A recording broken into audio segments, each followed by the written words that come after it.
esta mañana vamos a entrar ahora en terreno nacional. Nos complace mucho tener aquí como invitado al honorable diputado de la República, Luis Ernesto Carles. Buen día, diputado. ¿Cómo está usted? Muy buenos días, Guillermo. Bienvenido. Oiga, diputado, ayer se pasó en el primer debate en la Asamblea Nacional un proyecto en las reformas electorales donde los diputados oficialistas están hablando del PRD y Cambio Democrático. Se fusionaron y decidieron eliminar la propuesta que definía lo que se denomina el sistema de reparto de curules en los circuitos plurinominales. Y fue una propuesta a la Comisión Nacional de Reformas que había hecho, de acuerdo a lo confirmado, a las informaciones que se generan ahí. ¿Qué le parece esta unión PRD-Cambio Democrático para lograr tumbar esa propuesta de eliminación? Eliminaron el artículo 192. Muchas gracias. Bueno, más a fondo, entendamos que han existido varios intentos de modificaciones que atentan contra principios muy fuertes de la democracia. Por eso se dio el detonante de las manifestaciones públicas. Esas manifestaciones públicas tuvieron tanto efecto que forzaron a que se diera una mesa técnica, que hubiese consenso. Entonces diríamos que eso hizo que el PRD sacara de propuestas que había presentado más de 90 modificaciones y que al final, bueno, sabemos que se aprobaron o muchas de las que recomendó la mesa técnica y la Comisión Nacional de Reformas Electorales, y hasta ahí vamos bien. Cuando se aprobó el bloque 1, el bloque 2, el bloque 3, con excepción de artículos que insisten ellos en mantener el fuero penal electoral, artículos que afectan un poco la paridad, otros artículos que afectan algunos temas de fiscalización del Tribunal Electoral, pero bueno, hasta ahí vamos bien de que se había respetado nuevamente, después como ese jalón de orejas que hizo la sociedad civil o los que salieron a las calles a manifestarse. Pero ayer volvieron a presentar 12 modificaciones. Una de esas modificaciones, la que tú manifiestas, que es nuevamente afectar el reparto o asignación de las curules en los circuitos plurinominales. Diríamos que las democracias están avanzando hacia que la adjudicación de curules sea voto a voto. Sin embargo, todavía nosotros, en los circuitos plurinominales, me refiero, quizás nosotros todavía no hemos llegado a ese estadio, pero la Comisión Nacional de Reformas Electorales sí recomendó que en cuanto a la asignación del residuo, no se contara doblemente para la adjudicación de las curules. Yo te pongo un ejemplo muy sencillo. Agarremos un circuito que se escogen 7 diputados. Después que tú cuentas todos los votos válidos, tú divides eso entre 7. Tu cociente va a ser, supongamos que el cociente votaron 40,000 personas, tu cociente es 20,000. El partido A, que postuló en sus casillas 1, 2, 3, 4, 5, 6, 7, todos esos votos se suman, Guillermo, y luego ellos sacan 46,000 votos. Cuando se suman esos 7 espacios, como sacaron 46,000 votos, ya se están llevando 2 curules por cociente, por 20,000 y por 20,000 la segunda. A ellos solamente, digamos. Para que algo quede claro, en el sistema actual, cuando uno vota en plancha, o sea, vota por el partido, así es, ese voto se le suma a todos los candidatos de la plancha. Ahí están multiplicando el voto, porque tal vez por ese partido votaron 20,000 personas. Y por cada diputado individual en voto selectivo, cada uno habrá recibido 1,000 votos individuales o 200 votos individuales. Pero a todos le suman 20,000 más los votos individuales. Entonces tú estás dándole a cada uno de esos candidatos una multiplicación de votos que no recibió. Y por eso a los partidos grandes se le acaban asignando curules en exceso. El sistema es una distorsión del sistema original del voto de cociente, medio cociente y residuo, que era para favorecer o darle participación a los partidos pequeños. Tengo un cambio comercial. Principalmente... Diputado, disculpe, tengo un corto comercial, regresamos porque este es un tema que vale la pena porque ¿saben qué? Eso pone en duda la legitimidad de algunas curules que hay en la Asamblea. Viene más aquí en Info Análisis, un programa para la gente inteligente. Continuamos platicando aquí esta mañana con el diputado Luis Ernesto Carles. Está explicándonos acerca de la decisión de eliminar la propuesta que definía lo que es el sistema de reparto de curules en los circuitos plurinominales. Diputado, proceda. La redacción que daba el Tribunal Electoral y la Comisión Nacional de Reformas Electorales es muy sencilla, entendiendo un poco la explicación que hizo don Milton y la explicación que hice anteriormente, es que los residuos se tienen que adjudicar en aquellas listas donde no se adjudicaron curules producto del uso del cociente, porque si tú usas el cociente, se te tiene que ir restando eso de tu lista. Y ese residuo se va a determinar en orden descendente el que tuvo la mayor cantidad de votos. Si en la lista F hubo uno que tuvo 4.300, el otro 4.100, el otro 3.200, y definitivamente solo te quedan 2 adjudicaciones de curules por residuo, entonces así lo dice literalmente, como objetivamente en un principio se redactó esta norma, pero que en el 2017 incluyeron esa palabra R que va en la lista, de que cuando hay alianzas o cuando hay un partido muy fuerte, vuelven a contar los votos del residuo de esos votos que ya se utilizaron y que ayudó a que ese partido A pudiese sacar, por ejemplo, 2 diputados, o el partido B, que a lo mejor alcanzó el medio cociente, pero alcanzan esos cocientes o esos medio cocientes porque suman los votos en esa lista, diríamos, media abierta y cerrada, porque lo explicó un poco Milton, de que al final tú votas selectivamente, pero esos votos selectivos te suman para que se pueda componer una cifra numérica final de cuántos votos sacó ese partido A, y al final no se encuentra. Así es que al final se están contando 2 veces los votos para la adjudicación de las curules. Termino rápido, Milton. Sí. Y por curules en los circuitos plurinominales, eso hay que explicarlo muy bien, eso no tiene que ver nada, diríamos, con los circuitos del interior, que en su gran mayoría son uninominales. Al final tienes 12 diputados que salieron con esos residuos, y esos 12 diputados terminan siendo la balanza de la mayoría en la Asamblea. Si esas adjudicaciones no se hubieran hecho de esa manera, entonces tuviésemos una Asamblea más balanceada,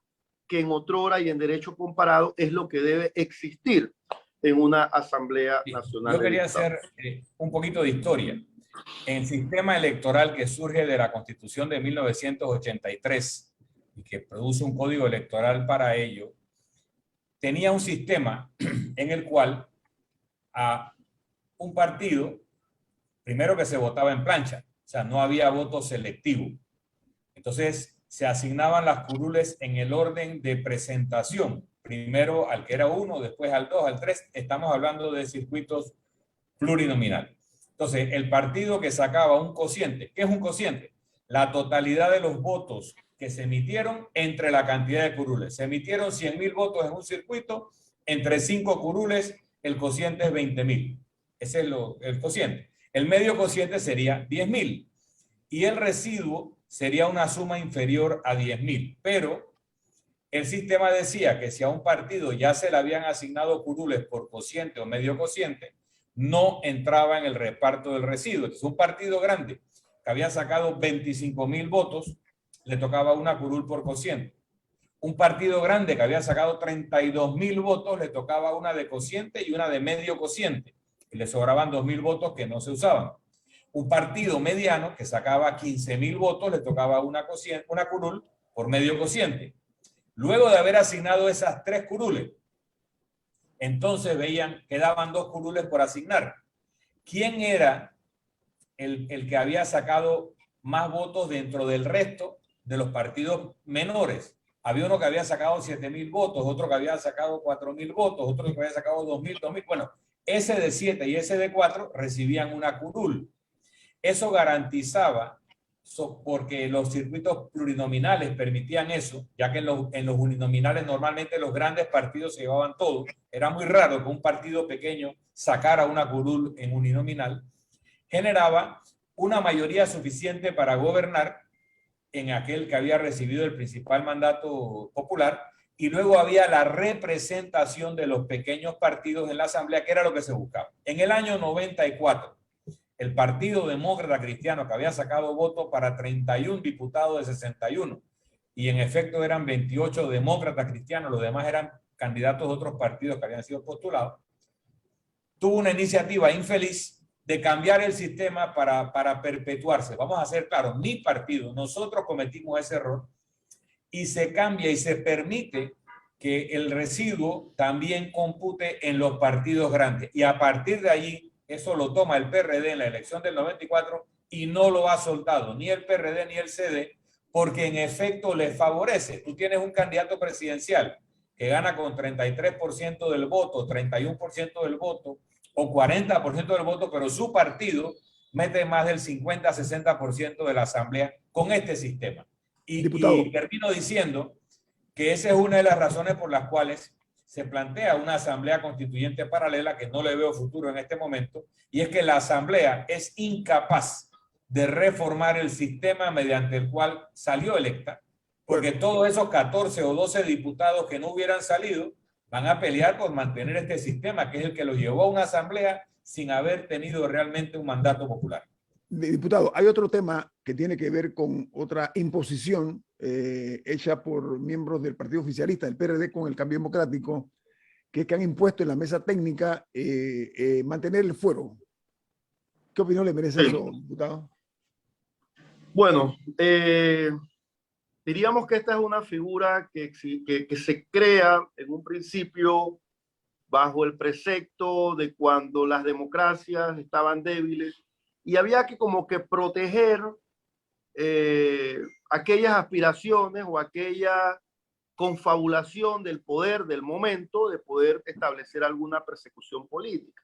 Entonces, cuando tú analizas en la región, Panamá es uno de los últimos países que todavía mantiene el fuero penal electoral, que no es más que un blindaje cuando se te puede señalar de la comisión o que se ha cometido un delito y que hay una presunción de tu inocencia, pero hay un señalamiento.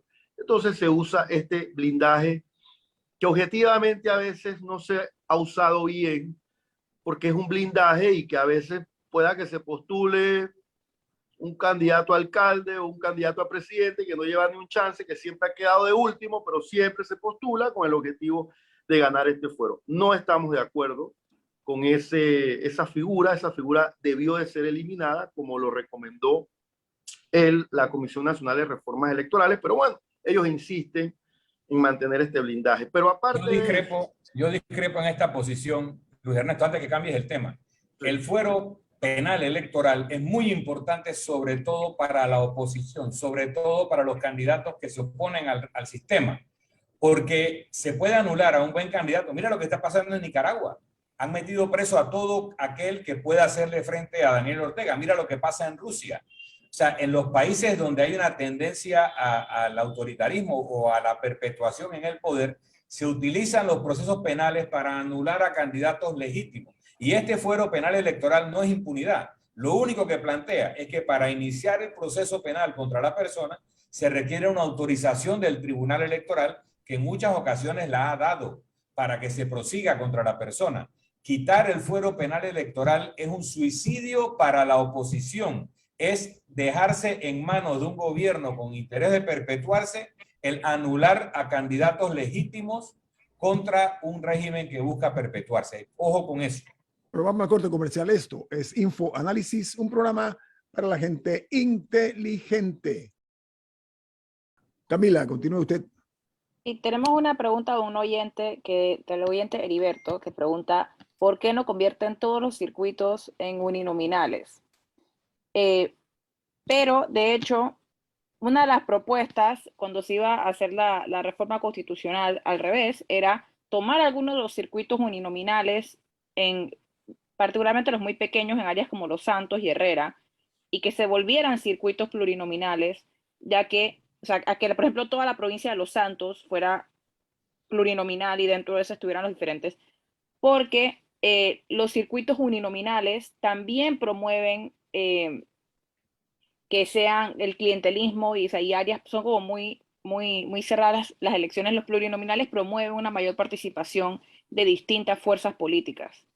Así que, ¿usted qué opina sobre el tema de los uninominales? Yo considero que esto va a cambiar cuando los que diseñen el sistema lo diseñen en base a una misión en específico, que es a través de una constituyente.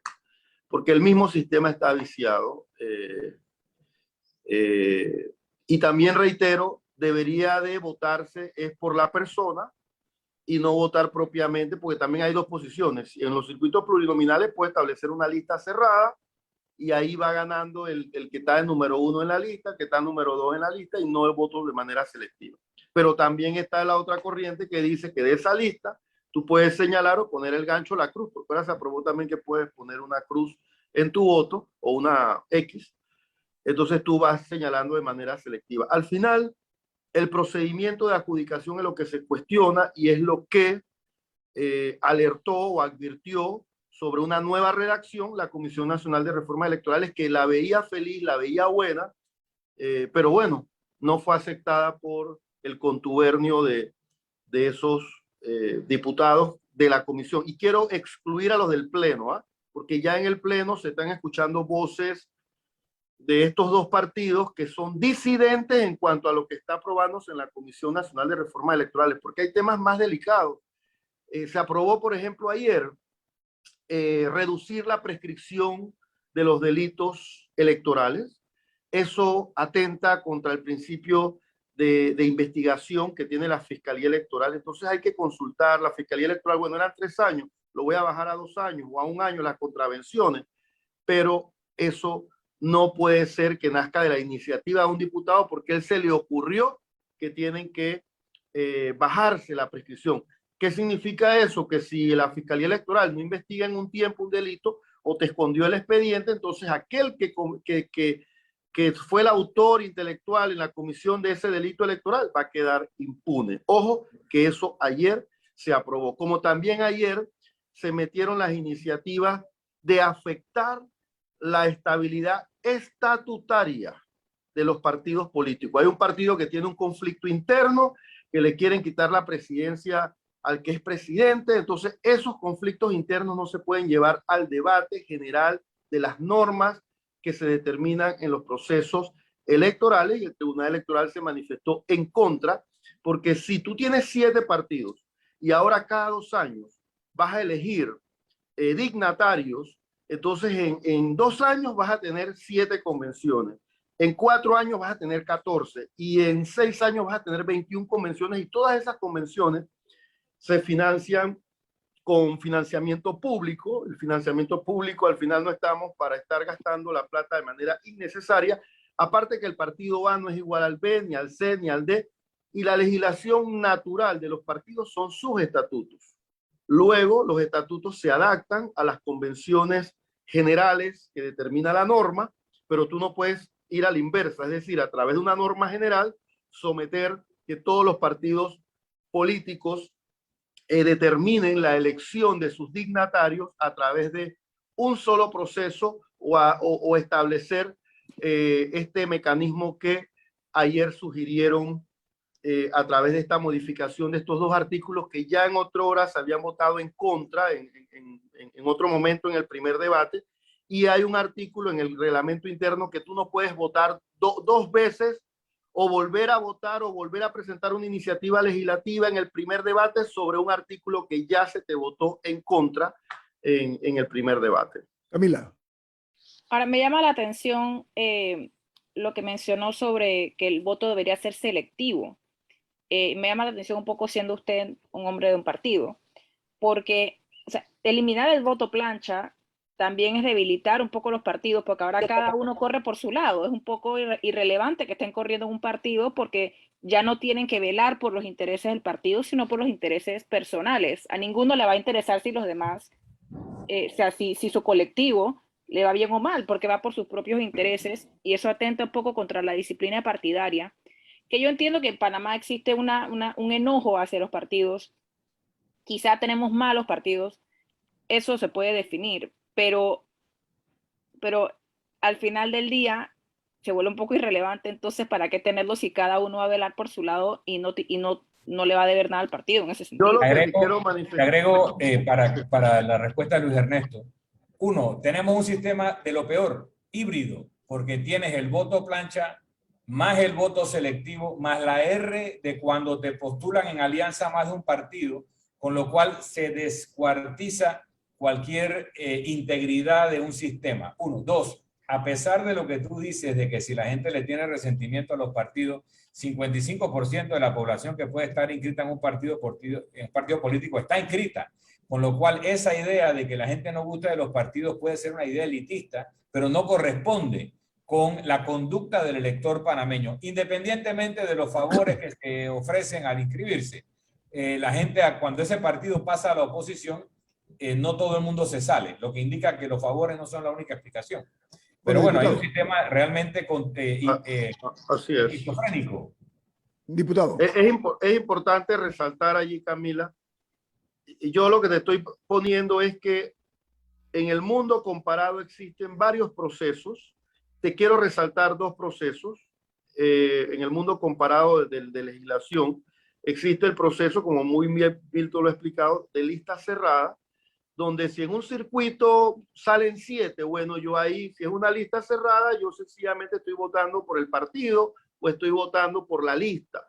Pero si me voy por la otra opción, que es lo que tenemos ahora en la legislación, en los circuitos plurinominales, la elección se hace, diríamos, con ese híbrido que puede ser hasta selectiva, puede ser cerrada. Yo si quiero puedo marcar nada más en la lista un gancho y ahí ya estoy votando por esa lista. O puedo hacerlo de manera selectiva. Si en ese circuito se eligen 7, puedo poner 7 ganchos, pero en esa lista. Entonces va otra corriente que dice, no, tú nada más no puedes poner 7 ganchos en esa lista. Tú puedes poner ganchos de manera selectiva en esa lista sobre el 3 y sobre el 4, pero también puedes poner un gancho selectivo en la nómina B y en la nómina C y en la nómina D. Por eso te digo que este es un sistema, pero eso no existe aquí en Panamá. La legislación eso no lo permite. Pero al final tenemos... Se fue la señal, lamentablemente. Esperemos que el diputado vuelva a conectarse. El tema aquí es un debate interesante que se debe tener, y yo creo que parte de la razón por la que no hay claridad en el debate es porque, como dice Don Milton, tenemos un sistema esquizofrénico, me gusta esa palabra. Esclerótico. Que es como una combinación, un popurrí ahí de distintos sistemas, porque no hay un verdadero diseño. O sea, se ha ido modificando y emparchando sin un diseño como mirar desde atrás y decir, ok, ¿cómo queremos hacer esto? Queremos que sea algo cohesivo y coherente, y eso no se tiene un poco. Bueno, yo creo que ahí ya parece que está regresando. Hola, diputado, quiero aprovechar el tiempo que lo tenemos usted aquí como invitado, y es que la Comisión de Economía y Finanzas de la Asamblea aprobó en primer debate un proyecto de ley que consiste en la extensión, en la ampliación de las moratorias de pago de préstamos, y ha reaccionado inmediatamente la Asociación Bancaria de Panamá diciendo que rechaza totalmente esa iniciativa, advirtiendo que es un riesgo para la economía. ¿Qué opinión le merece, diputado? Bueno, todas estas iniciativas, una cosa es establecer, diríamos, paraguas o límites a interés bancario, financiero. Ese es un proyecto de ley que está dando vuelta en la Asamblea. Yo en lo personal tengo mis reservas sobre ese proyecto de ley, pero otros es establecer mecanismos de moratorias que se hacen en diversos temas. Yo lo que creo, Guillermo, es que con estos temas hay que hilar muy delgado y hay que establecer los consensos que se refieren, la Dirección General de Ingresos, la Superintendencia de Bancos, porque también, bueno, si tú vas a establecer una moratoria en el pago de impuestos, eso es un tema que inherentemente a quien va a afectar en ingresos es al Ministerio de Economía y Finanzas, y ahí el que tiene la última palabra, porque el Estado también tiene que recoger impuestos. Si no recogemos impuestos, también no se termina de reactivar la economía, ¿no? Entonces, todo lo que atente un poco al sistema bancario, al sistema financiero, creo que hay que establecer los mecanismos de comunicación que corresponde, y los bancos también entender que tiene que haber algo recíproco. Yo a veces pienso que aquí ha faltado más liderazgo del superintendente de bancos y establecer mecanismos. Y la otra vez conversaba con el presidente de la sociedad bancaria, y una cosa es la banca privada y otra cosa es la banca estatal. La banca estatal puede tener otros fines. Por ejemplo, usted tiene el Banco de Desarrollo Agropecuario una serie de préstamos a un porcentaje muy mínimo, que eso jamás lo vas a encontrar en la banca privada, ni muchos menos se meten en quizás temas agrícolas o de financiamiento de este tipo de préstamos. Entonces ahí es donde tiene que venir un liderazgo por parte del Ejecutivo, establecer, lo hizo el expresidente Endara, cuando al final se dieron una serie de bonos a los bancos para reactivar la economía, y se utilizó la figura de muchos préstamos blandos. Estos préstamos blandos te permiten reacondicionar o redirigir tus créditos. Entonces aquí no podemos también echarle la culpa al sector financiero bancario si el Ejecutivo no toma la iniciativa de establecer mecanismos de pagos más blandos o de transferencia de créditos a pagos estatales, para que pueda haber un poco más de alivio financiero por parte de los deudores.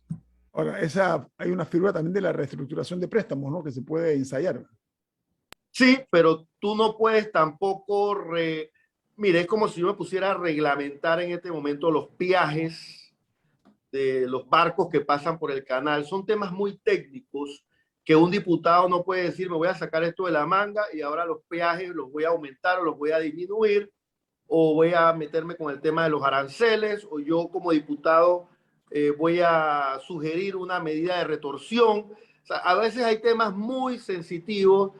Yo no sé, Milton, tú fuiste diputado varias veces, pero hay temas muy sensitivos o muy técnicos o muy orgánicos que no puede el mismo diputado. Nosotros podemos tener iniciativas sobre lo que querramos, ¿no? Pero no podemos hilar a veces sobre temas muy técnicos cuando el que tiene que asumir el liderazgo es el Ejecutivo sobre esas obligaciones que tiene. Y en este tema hay una obligación de mucha desesperación de muchas personas que al final quisieran, oye, reestructúrenme mi crédito. Bueno, entonces el Ejecutivo tome una iniciativa, un término medio, que podamos buscar esas salidas para hilar en una línea muy delgada en donde nadie quede afectado, sino que lo que busquemos es esa concordancia en ese tema en particular. En el año 94 nosotros pasamos una norma constitucional que inhibe todavía a los diputados de presentar cualquier iniciativa de ley con respecto al funcionamiento del canal. O temas financieros también. No, pero por eso digo, se hizo con respecto al canal casualmente por esa desconfianza sobre las motivaciones y el conocimiento detrás de iniciativas tan sensitivas. En el tema este hay dos partes. Primero, la situación del libre mercado, etcétera, financiero, pero también la experiencia no muy lejana de un banco que un día le desapareció las cuentas a un montón de depositantes, le limpió los fondos, y eso ha generado ansiedad. Ese error está generando este tipo de sobrereacciones que estamos viendo. Creo que como país se merece una discusión. No sé si la iniciativa legislativa es buena, probablemente no lo sea, pero sí tenemos que discutir en circunstancias como la actual qué podemos hacer para que ninguna de las partes de una relación contractual financiera abuse de la otra. Ni el que no quiere pagar pudiendo, ni el que quiere cobrar de todas maneras en una situación que afecta a toda la población o una buena parte de ella. Tenemos un corte comercial. Viene más aquí en Info Análisis, un programa para la gente inteligente.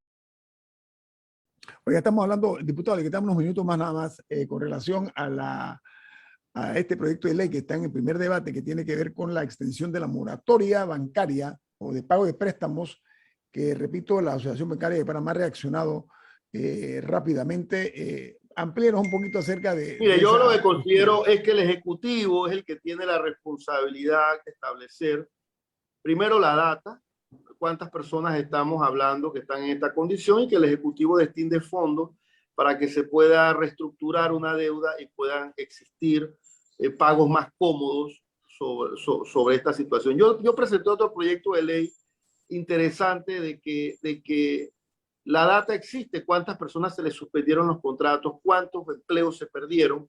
Y lo importante es que para reactivar la economía usted necesita tener esa gente no recibiendo una bolsa de comida o 25 libras de arroz o un vale de $100. Eso no va a solucionar el problema. Usted lo que necesita es reactivar esos 325,000 empleos que se perdieron. El promedio de salario es de $725. Mira que el promedio no es tan alto.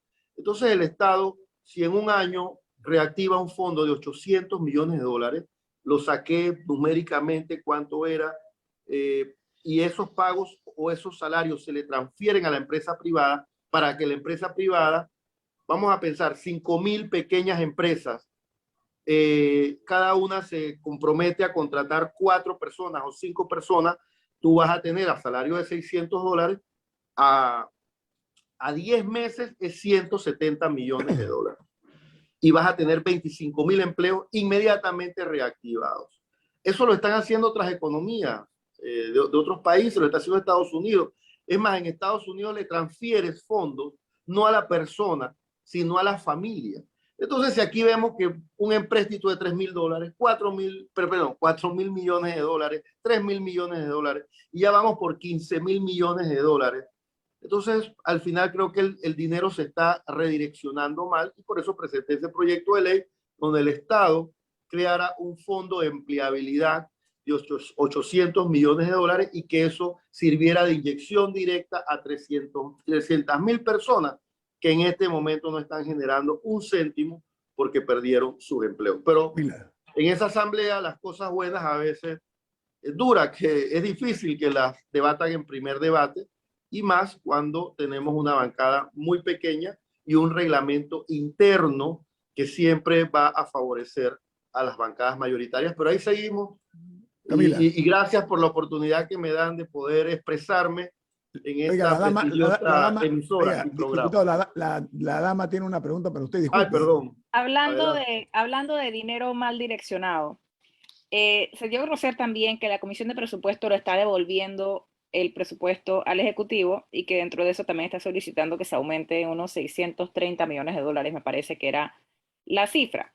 Ahora, una de las grandes alertas que ha surgido sobre el presupuesto es la gran cantidad de fondos que están siendo destinados a la Asamblea Nacional, a pesar de que la misma no va a tener más funciones de las que ha tenido por los últimos 30 años y tampoco se está aumentando el número de diputados, ni nada que a los ojos de la ciudadanía podría justificar la necesidad de tantos millones adicionales, millones que se podrían utilizar en programas como los que usted menciona y que de hecho llegar a familias panameñas de manera legítima.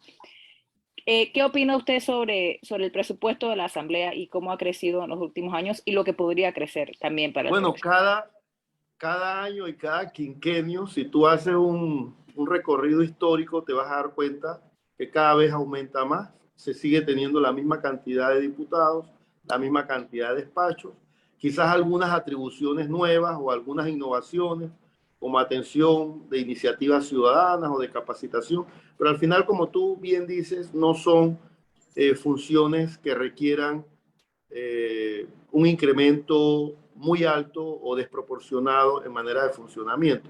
Y vuelvo a reiterarte, Camila, yo concuerdo con lo que tú acabas de decir, pero el sistema no ha funcionado bien, el sistema se ha distorsionado.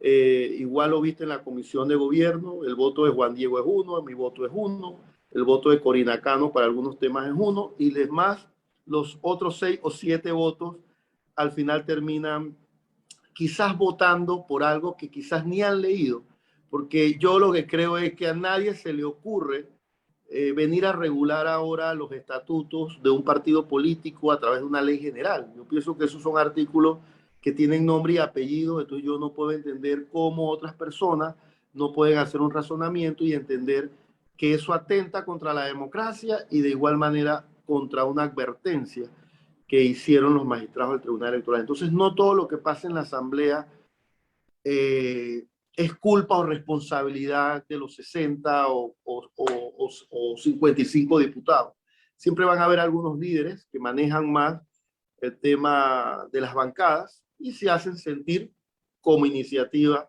que esta que tú muy bien has descrito.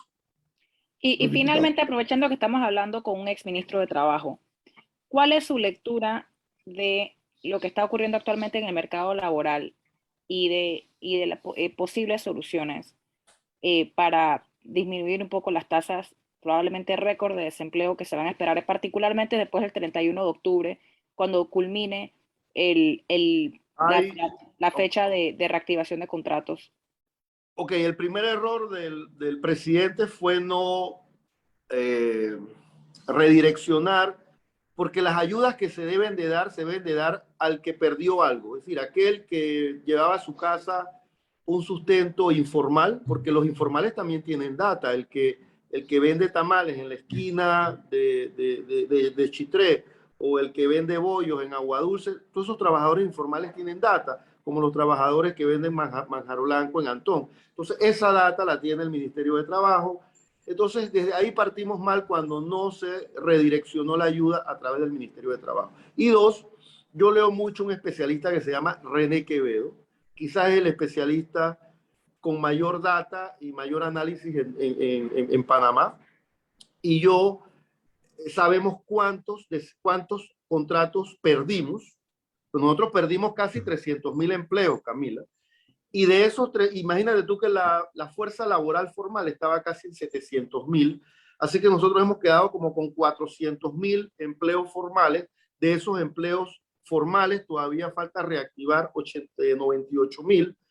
Así es que nosotros ahorita entre informales y trabajadores del sector público tenemos más porcentaje de contratación. Es decir, lo que está moviendo la economía ahorita es el funcionamiento del sector público y las economías informales que se empiezan a reactivar.